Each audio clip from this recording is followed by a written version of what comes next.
Hello दोस्तों, मेरी कलम और किताब यूट्यूब चैनल में आपका स्वागत है। हर इंसान के जीवन में शिक्षा का महत्व सबसे ऊपर होता है। वो एक व्यक्ति के चरित्र, क्षमता और भविष्य को संवारने का काम करता है। महान यूनानी अरस्तु ने कहा है कि जो लोग बच्चों को अच्छी शिक्षा देते हैं वे उन लोगों के मुकाबले ज़्यादा सम्मान के हकदार होते हैं जो उनको पैदा करते हैं, जबकि शिक्षक उनको अच्छे से जीने का तरीका सिखाते हैं। शिक्षकों का योगदान देखते हुए भारत में हर साल डॉक्टर सर्वपल्ली राधाकृष्णन के जन्मदिन पर शिक्षक दिवस के रूप में मनाया जाता है।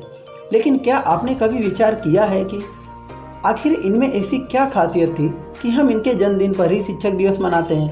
तो दोस्तों, आप इस वीडियो को अंत तक देखें। आज आपको इस वीडियो में ज़रूर कुछ नया सीखने को मिलेगा।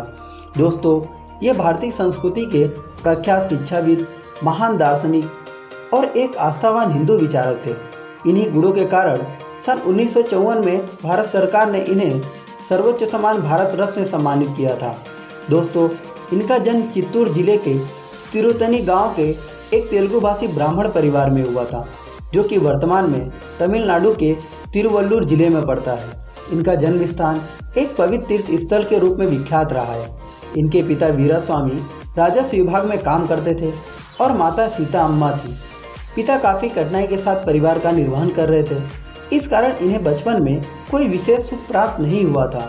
इनके विद्यार्थी जीवन की बात करें तो लूथर मिशन स्कूल तिरुपति में 1896 से 1900 के बीच अध्ययन किया। फिर अगले 4 वर्ष शिक्षा वेल्लूर में हुई। इसके बाद इन्होंने मद्रास क्रिश्चियन कॉलेज में शिक्षा प्राप्त की।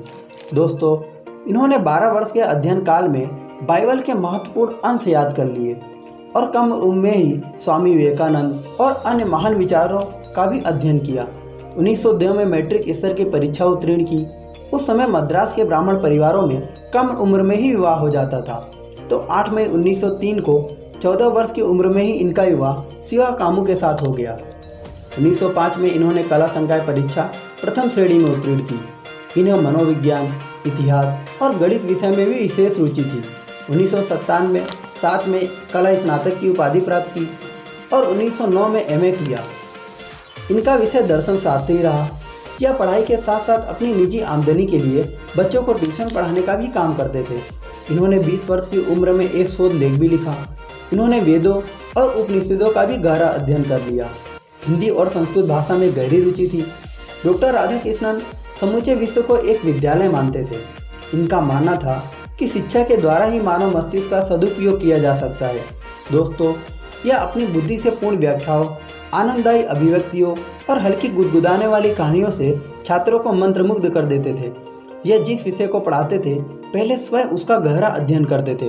दर्शन जैसे गंभीर विषय को भी वह अपनी भाषा के अनुसार सरल, रोचक और प्रिय बना देते थे। इन्होंने 21 वर्ष की उम्र में मद्रास प्रेसिडेंसी कॉलेज में दर्शन शास्त्र पढ़ाना आरंभ किया। दर्शन शास्त्र के संबंध में इनका दृष्टिकोण स्पष्ट था। दोस्तों, बहुत कम समय में इन्होंने महान सिद्धियां प्राप्त की।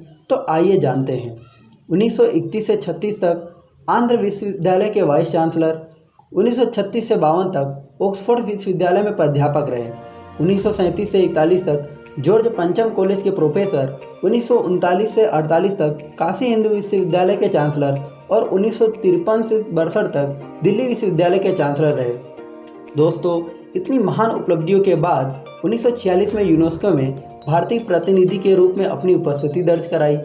गैर राजनीतिक व्यक्ति होते हुए भी संविधान सभा के सदस्य बनाए गए।